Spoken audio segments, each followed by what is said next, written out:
In the past 7 decades, just once has a Democratic nominee for president won Arizona, Bill Clinton in 1996.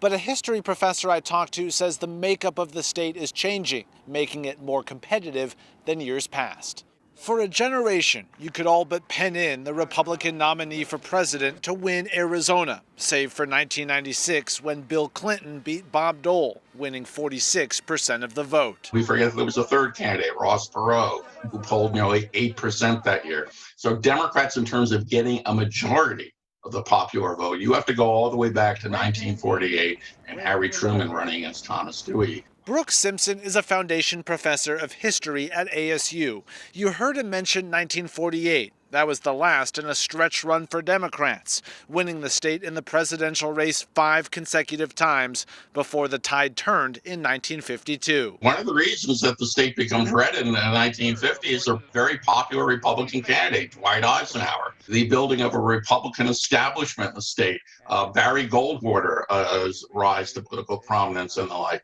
The state begins to build a substantial Republican base. But Simpson notes the makeup of our state is changing. People talk a lot about the Latinx vote, but the fact is that over the last 10, 15 years, you've had a lot of migration from other states, California in particular, New York, Illinois.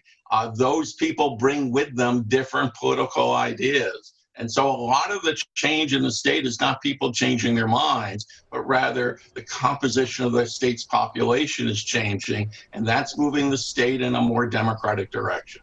But is it enough to break decades of historical precedent? We'll find out in 4 weeks. In Phoenix tonight, Mike Pelton, ABC 15, Arizona.